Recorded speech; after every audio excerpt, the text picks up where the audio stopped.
আসসালামু আলাইকুম। ওয়ালাইকুম আসসালাম। কেমন আছো তোমরা? তো আলহামদুলিল্লাহ ভাই, তুমি তোমার কি অবস্থা, তুমি কেমন আছো? আলহামদুলিল্লাহ। তো কি করো তোমরা? এই যে বসে আছি, আচ্ছা। দাঁড়ায় আছি, গল্প গুজব করতেছি, এই আর কি। তাই ছাড়া তো অন্য কোনো কাজও নাই আমাদের। তো শুধু মোবাইল চালালেই কি হবে? না, মোবাইল চালালে আর কি করব, তাই ছাড়া তো আর কোনো কাজ নেই, আমরা প্রবাসী আচ্ছা। মানুষ। কালকে তো ঈদ, সো ঈদ নিয়ে তোমাদের কি পরিকল্পনা আছে? তোমার কি প্ল্যান হুসাইন, তুমি বলো। প্রবাসীদের আর কিসের প্ল্যান?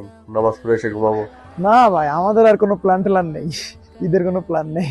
আচ্ছা, আমরা যদি একটা কাজ করি কেমন হয়? কালকে যেহেতু ঈদ, আর আমরা প্রবাসী, আমরা তো এখানে কোরবানি দিতে পারতেছি না। আমরাও বাসায় ফ্যামিলিতে টাকা পাঠাইছি। এমন অনেক মানুষ সৌদি আরবে আছে যাদের বেতন মাত্র 700-800 রিয়াল।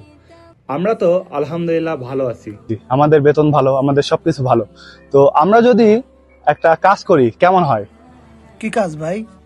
আচ্ছা, আমাদের বেতন তো আলহামদুলিল্লাহ যথেষ্ট ভালো। আমরা ভালো আছি, 3 বেলা খাচ্ছি, ফ্যামিলিতে টাকা পাঠাইছি এবং আমাদের আশেপাশের সবাই ভালো আছে। কিন্তু সৌদি আরবে এমন অনেক মানুষ আছে যাদের বেতন মাত্র 700-800 রিয়াল। তারা হয়তো তাদের পুরো টাকাটাই বাসায় পাঠাই দিছে। তাদের এখানে দেখার মতো কেউ নাই। তাই আমরা যদি তাদের একদিনের বেতন দিয়ে হেল্প করি তাহলে তাদেরও উপকার হবে আর তাদের ঈদটাও ভালো কাটবে।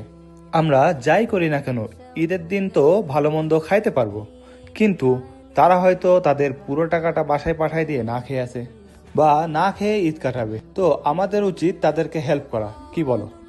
তা তো অবশ্যই, কারণ আশেপাশে অনেক প্রবাসী আছে যারা 3 বেলা ঠিক মতো খাইতেও পারে না, এক বেলা খায়। তাহলে তাদের হেল্প করা যাক, তাদের উপকার হবে। আচ্ছা, আমার একটা প্ল্যান আছে, তোমাদের দুজনের সাথে আমি শেয়ার করতেছি। সেটা হলো, এখানে অনেক ক্লিনার আছে বাংলাদেশি যাদের বেতন 700-800 বা 600 এরকম বেতন। তো তারা অবশ্যই তাদের বাসায় টাকা পাঠিয়ে দিচ্ছে, কিন্তু হয়তো তারা কালকে না খেয়ে থাকবে। তো আমরা কোনো একজন ক্লিনারের কাছে যাব এবং তার কাছে শুনবো তার বেতন কত, তার একদিনের হাজিরা আমরা তাদের দিয়ে দিব।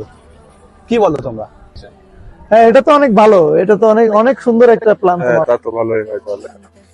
আচ্ছা, আমাদের কাছে তাদের একদিনের স্যালারি দেওয়া কোনো বিষয় না, তাই না? তো আমরা আজকে থেকে ছোট ছোট করে মানুষের উপকার করার চেষ্টা করব। আচ্ছা ঠিক আছে, শুভ কাজে দেরি কেন, ভালো কাজে দেরি করে তো লাভ নাই, চলো একসাথে যাই। আমাদের এমন ছোট ছোট উদ্যোগই পারে একজন মানুষের মুখে হাসি ফোটাতে। আসুন আমরা সবাই মিলে একে অপরের পাশে দাঁড়াই। ধন্যবাদ।